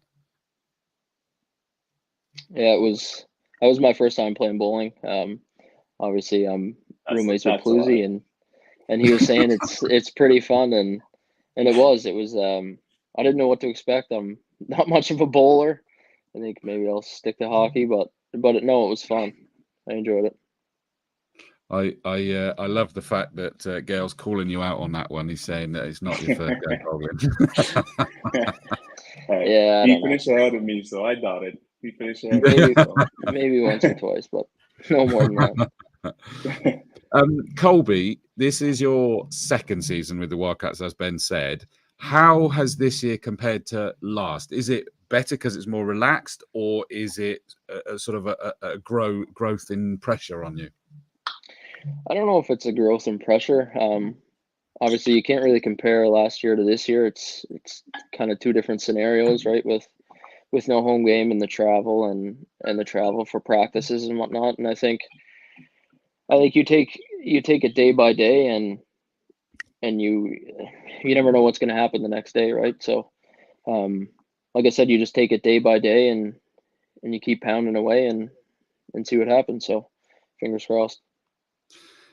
And to pick up onto both of you guys, really, I mean, make sure everybody knows this. You guys played hockey together at college, didn't you? Yeah. Yeah, we did. Yeah, so how long ago was that? 2 years ago? I don't know when our first year was. That was now the year 6 before years we ago came now. was our fourth year, yeah. So it's been 6 years now, 6 or 7. Yeah. Wow. I mean, that's got to be quite good. I mean, Gail, how much did Colby help convince you to come here to the Cats? A lot. A lot. Obviously, he's a big part. He's a big reason why I signed with the Cats. Obviously, last season was fun. Obviously, it was nice to be in. It was nice to be in the UK. It was nice to be somewhere else. That's what I wanted. I wanted to play overseas, and then we wanted to play on the same team. Didn't happen, and then when the change came up, he gave me a call, and then I had a little meeting with Aaron as well, which went really well. So it was a pretty easy question for me to just sign with the Cats. It was really easy. I have to say, and Ben, you'll probably be with me on this one, is that I was delighted when I heard that we'd signed Gail and getting the two of them together. And largely that was because, and I said this to you when we were bowling, Gail, was that you playing against us was brutal. I mean, it's like you're the player that you hate to be in the opposing team, and delighted to have you with us. And what I sort of see is you two have sort of like different games, don't you, in reality? You've got the sort of the nippy versus the brute force. I've dumbed it down, but you get the idea. I mean, sorry. Have you, Colby, a question for you to start with, and I think I got to remember because I had a conversation with you at the sort of pre-season barbecue. Have you always wanted to play hockey? And this is going to come to you as well, Gail, but start with Colby. Yeah, I think I've been on skates since I was 2 years old, and it just kind of followed me, and been playing ever since. So it was always a dream of mine to play and obviously travel the world and travel and get to play at the same time. So it was kind of a no-brainer for me. You've got it tough though, haven't you, Colby? Because you can't do anything else with the joys of the visa situation when you come over here. So this lull in playing and training has been rather brutal on you, to say the least. Yeah, there's definitely some long days, but I mean, you got to keep yourself busy and with the gym and obviously living with Pluzy and whatnot, we get to hang out every day, so it's good. I don't know whether you not everybody wants to answer this question, but what do you do when you're not playing hockey back home? What's your profession? What's your job? Lobster fisherman. So it is true. I had heard rumors about that. That's really cool. Yeah, that's it. Yeah. Pretty well the day I get home until obviously last year, the day I got home until the day I left was pretty well fishing work every day. So wow. Yeah. That's tough. That's a tough gig. Well, Gail, over to you. Did you always want to play hockey? Yeah, pretty much. Same as Colby. I started really young. I was 3 years old when I started. My two older brothers were already playing, so I just stepped on the ice with them as a little kid, and then got the ick of it, and then I just kept going, kept doing it because it kept me on a straight line. I'll say I had a lot of energy when I was young, and my parents put me on the ice. It was like, all right, you're gonna waste your energy there. Maybe you're gonna be a less of a bum at school or whatever. And I was just like trying to focus my energy. So hockey did help me a lot. And then when I grew up, I was just like thinking about playing overseas. I mean, traveling, see the world at the same time. So yeah, hockey was a no-brainer for me. That's just what I want to do. And same question on the profession again. Understand if you don't want to answer, but what do you do other than hockey professionally? I'm not a lobster fisherman. I'm from the city, so there's definitely no sea next to me. But I'm an accountant when I'm back home. Yeah. That's what I do in the summer. And obviously, I knew that one because you and I had chatted at the bowling, but I was just putting it out there anyway. Which you do get to keep doing, don't you, to some extent? Yeah, to some extent. Like obviously, my focus is on the team. Obviously, it's on practicing, getting ready for games every weekend. But yeah, I keep. I have my job back home as well. I'm like working remotely right now, so I'm doing like 10, 15 hours whenever they need me, trying to keep myself busy a bit. And if not, I'm just like Colby. I'm going to the gym and traveling if I have time, obviously. I'll let you take this one, Ben, because Kieran Ginger's got a really good question, and I'll put it up on screen. Yeah, he has. I think, Colby, I asked you this last year, but boys, what's the like Kieran said, what's the reason behind the numbers? I'll let you decide who's going to go first. There's no real reason. I wore it at university. I think it was one of the open numbers. I picked it, and I've had it ever since. Easy. Fair enough. And Gael? Actually, my number was number 9 last year. I wanted to keep it, but I couldn't, so I switched to 26 because it's just, I don't know, just like the number, so I picked it. That's simple. I had it before, so I was like, might as well switch to what I had before. That's why I picked 26. Yeah, that's simple. Nice. Fair enough. Sometimes you ask players that question, you get some really weird, complicated answers. But I like that. I honestly like that. Like it's the numbers we got, and we'll stick with it. I will ask you both actually. Colby, that goal you scored in Bristol, still one of my favourite goals of the year. Gail, then your stipe in Telford on Sunday was pretty good too. Did you boys both enjoy those ones as much as we did? Yeah, they were both good games. I think the Bristol one was a bounce back, and the support from the fans was massive. And then it was a great win in Telford. I think they've only lost a handful of games there, so it was good. And Gail, yours not only was a cracking goal, but it also helped you towards that man of the match for that game as well, didn't it? Yeah, I think it did. Yeah, I mean, I think it was overall a really good game from all of us. Obviously, Telford is at the top of the standing right now, and they didn't lose a game at home. So obviously, taking the lead 3-0 after my goal definitely felt really good, and definitely helped us taking some weight off our back, and then we just carry on the rest of the game. And I think. Yeah, my goal probably did help me forget the man of the match, and I'm really happy about it. But I'm more happy about the win, that's for sure. With regards to those games as well, I love the fact you two look out for each other, don't you? Because we've seen examples where one of you's ended up in a rut with an opposing player, and the other one's straight in there and involved. And is that like a deliberate sort of relationship thing that you do, just keep half an eye out for each other? We've done it before. I mean, we played on the same line for 4 years, so it's just like natural. Obviously, like we're always on the ice at the same time. So if it's Colby, or if like right now I'm playing with Jonesy, if it's Jonesy, I'm going to be doing the same. It's just naturally just jumping in. Especially like I'm a big guy, so if it's a bigger guy, I'm definitely going to jump. So just naturally, there's no. I've done it before, and I'm still going to do it. Just like looking out for my teammates, and that's it. Although bizarrely, Colby, when you got put in the sin bin from the end of that second period in Bristol, bemused pretty much everybody. No one understood that one. Yeah, no comment. Yeah, I don't think I really understood good media either, training. That it is what it is, and we moved on. So yeah. apart from stirrers like me bringing it back up again. But hey, Yeah.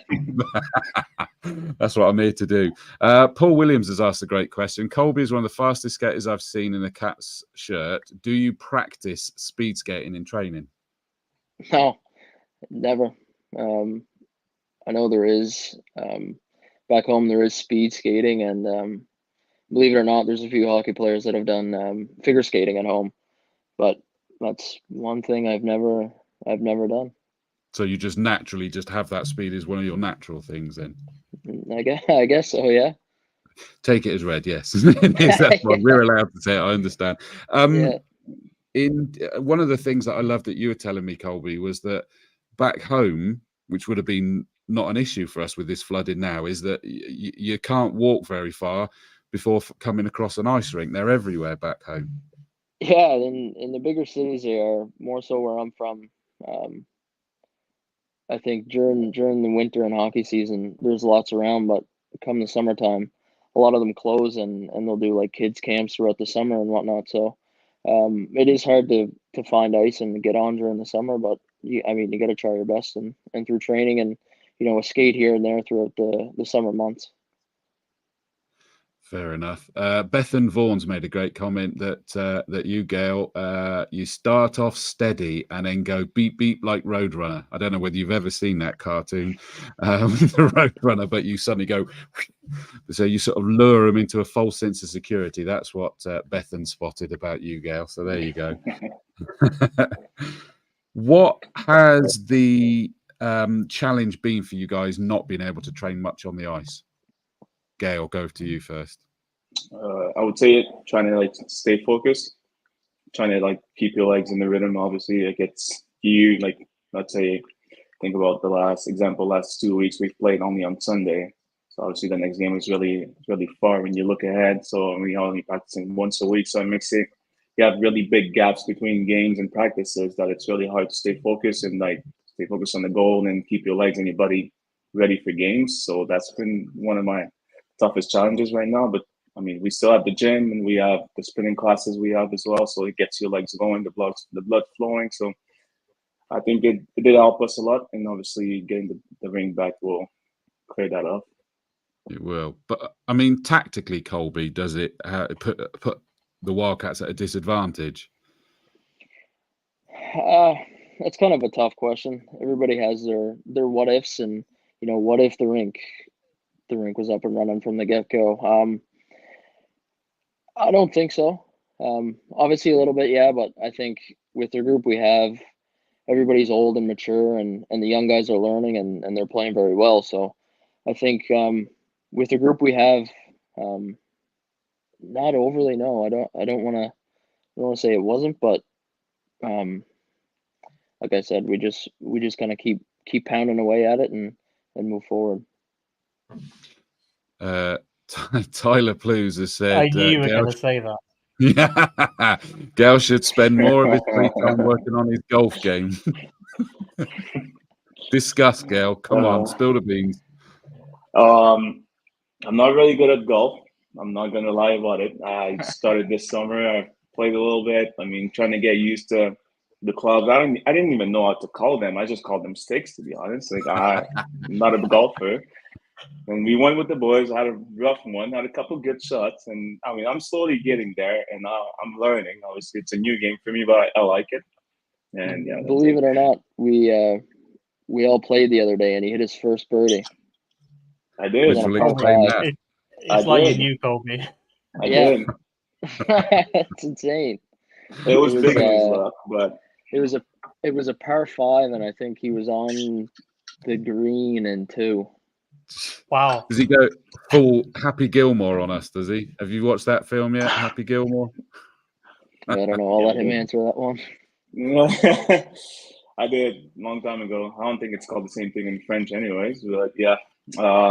So I was on the green with 2 shots, and I think it took me 2 more shots to get the putter. Thank God I was playing with Cluzy, so he didn't help me. He carried me for the rest of it, but yeah, pretty happy about it. I did a little Tiger Woods celebration, kind of get in the mix a little bit, but I love the sound of that. So is that something that you guys are doing away from the ice a little bit more at the moment? Well, probably not anymore, but the weather's gone crap. But I think that was the first time we've all played together since the start really? of the year, and it was probably one of the coldest days so far. So it was a chilly one. It didn't sell it well then. And I want to ask a question to both of you, really, is that what is the difference between the game over here in IXL compared to what you're playing and have played over in Canada, whether that's speed, strength, skill, anything like that? What's the differences from a player's perspective between the games in those two areas? Colby, I'll start with you. I want to say maybe the physicality. I think back home it's a lot more physical. Obviously, there's not as many Olympic-sized rinks over at home as there is here, so that kind of plays a factor. I think on the bigger ice you can't put yourself at a position to try and make a big hit, but whereas at home it was a bit smaller. So no, I think the physicality might be one of the bigger parts. So that's got to be a disadvantage for you, Gael, because I think your physical game is one of your many attributes, and so you can't get quite as physical on these bigger rinks over here. No, obviously not. It's hard. Like you said, you can't get yourself out of position by trying to make a big hit. So obviously, I last year was hard. It took me a long time before I changed my game. This year, I changed it a bit more. Like I'm trying to stay focused in the middle of the ice and trying to not get out of position. So yeah, for my style of play, it was definitely a huge adjustment to make. It did take me a year. This year's been way better, and like Colby said, the physicality from back home, it's totally different because of the size of the rink, and the style of play is also different based on the rink. So it plays a lot. That was an even better answer than I was expecting to sort of understand that difference, because I hadn't quite clocked that, to be honest with you. There's me naively thinking that all rinks were the same size. If only. Ben, any more questions for these guys? The last one I was going to ask you guys is, I know this is one a few people have asked me, but well, not me, obviously, me to ask you. You guys have been playing hockey in Canada. You must have come across some pretty big names, either played with or played against. Is there any? This is the moment drop. Who's got the biggest player you guys have played with or against in your careers so far? You could say each other in Basingstoke last year and Swindon. So that could work. I'll say Tyler Bluesy. Yeah, probably. That was an investment answer, that one. Sorry, Colby, I interrupted you. I mean, no, I was just agreeing. Probably Bluesy. Wow. He's a big name in British hockey, so I think that's yeah. No, but obviously we played in the Quebec Major Junior League. We played with players that didn't make it to the league. One of the players that I remember was Anthony Duclair. Now he plays for the San Jose Sharks. That's one of the guys that I still see him in the summer because we have friends in common. But yeah, I play with other guys that have played a couple of games there and they're playing in the AHL. I'm not going to name all of them, but I think Duclair is probably one of the guys that flashes in my head right now. Yeah. Cool. Now Colby's under pressure. Yeah, that's a big name. God, I don't know. Gael's won that round. Yeah. Probably. You can say me. No. I played a season with Pierre-Luc Dubois. I think he's in LA now. Yeah, he's in LA. Yeah. I think that's. Yeah, he was really good at a young age. You kind of knew right away that he was going to take off and go right to the NHL. So,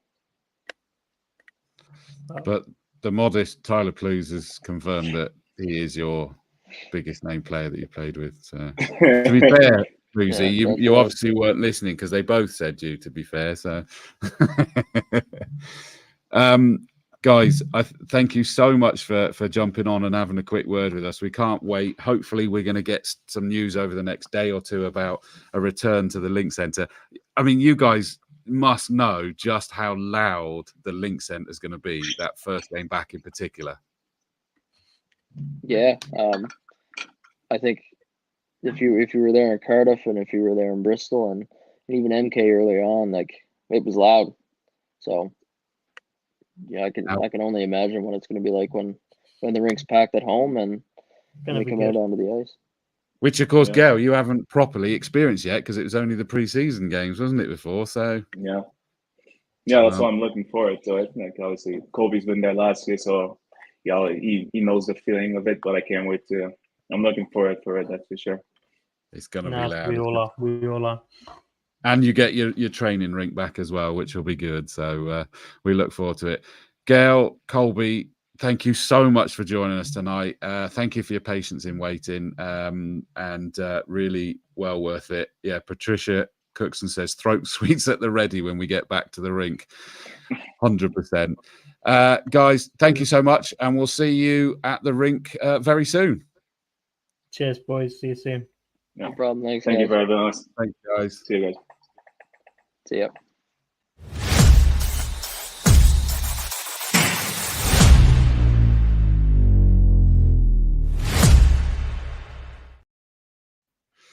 Right, so we come to the end now.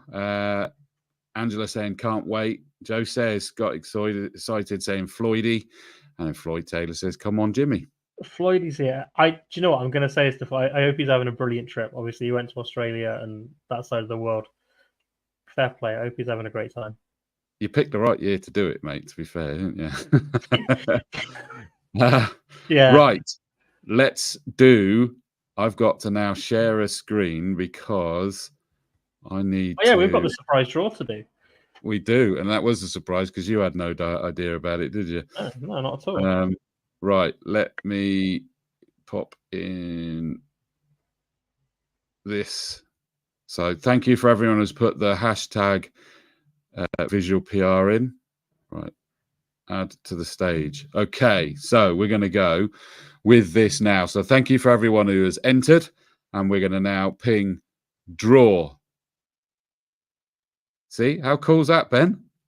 It's not bad. Oh, we're now flicking through who's going to win it. It's going to stop on one of them. It's Chris Hardy. Chris Hardy wins the class of 2024 T-shirt. Well done, Chris. Thank you for everyone that entered that one. I will find a way to be in touch with you. If you need to drop me a line, let me just quickly put this up here so that you've got the ability to drop me a line if I can't find my way towards you. Hang on, I should have done this one earlier, shouldn't I? At least it proves it's live, doesn't it? They say never work with kids, animals, and doorsies. So Chris at visual, yeah, true. Chris at visual-pr.co.uk. So Chris Hardy, drop me a line if I can't find my way through to you. You've watched it on YouTube by looking by that symbol. Well done, mate. You've won that T-shirt. Thank you to everybody who has answered that one. Thank you so much for the comments coming in. Paul Williams, shout out to Visual PR and Chris Dawes, as these Unleashed events are the best media I've seen by any club. The fans, thank you. Oh, bless you. Thank you very much. It was what I could give back to try and help the club in some way with these ones. Andrea Watson says, can't wait for the news over the next few days. I agree 100%. Hence Joe says, see you all at the rink soon. I agree. Great show, guys, says Andrea. Thank you very much. Patricia Cookson says the same. Appreciated, as does Annette Duffy. Jenny Arthur says, thank you, Chris and Ben. Great show. When's the next one? Now, the good news is, Ben, that we have been told that we can do these regularly now, haven't we? I hope so, yeah. I hope so. It's like I said, episode 1 was kind of the teaser to get the season going, and then what happened. Yeah. Now we're here, hoping to be back in that ring soon. And yeah, let's get another episode in. It's great. There's still, for the players out there that may have been watching that haven't managed to yes. what's the word? Gently persuade to join us. We're coming for you next, guys. And again, I know what you're probably about to say, but if there's people out there that want players on, let us know. Let you know, let me know, let everyone. We're going to be in trouble with the marketing team because we're supposed to be promoting all the way through. Let us know. It doesn't need to be in this chat. Drop us a line. Let us know. Visual PR at Visual PR UK on Facebook, Twitter, YouTube. That is the same handle at Visual PR UK. Drop me a line. Drop Ben a line. Let us know who you would really like to see on the show and why, and we'll look to see it. We need to speak to the marketing team after this to make sure we haven't upset them.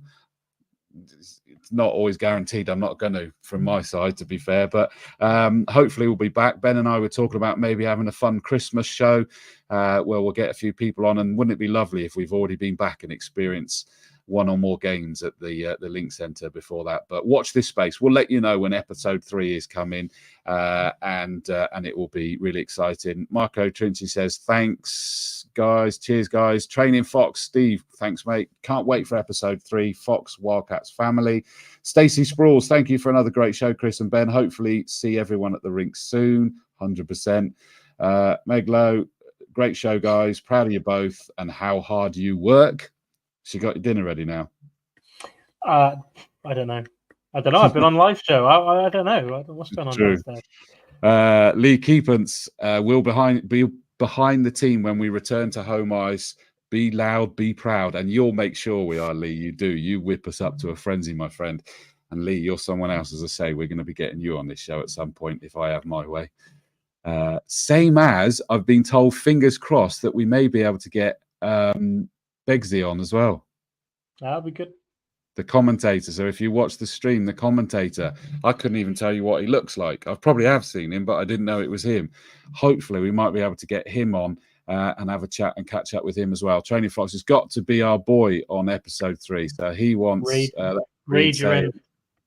Yeah, that's someone's been nominated. So Reed, Steve, you know what to do. Exactly. Wildcats themselves says, thank you for the production, Visual PR, and Ben.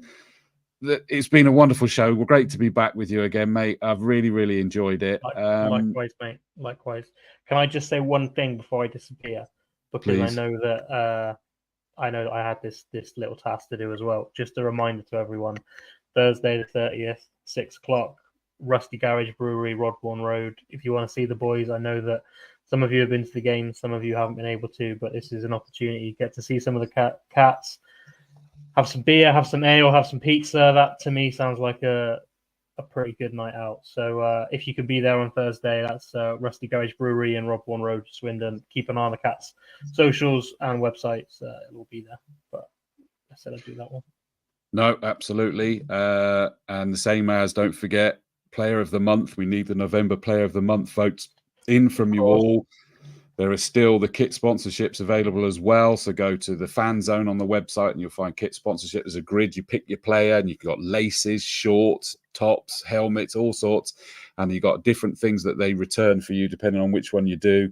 And know that it is helping the club in general as well, which is nice to know. Kieran says you don't drink. Hey, he's winding me up. Yeah, he knows I'm teetotal. So that's me pushing the brewery, but you know, it is fair enough. They might have alcohol-free stuff there as well, mate. Angela says, wish I could, but Thursday is brownies for me. Bless you. Well, hopefully we'll get some news over the next couple of days. Ben, thank you, mate. As I say, absolute pleasure as always. Thank you, everybody, for watching. It has really been great to be back, and hopefully that'll be back properly very soon. But from us here on Wildcats Unleashed, the live show, we'll see you next time. Cheers all. See you guys.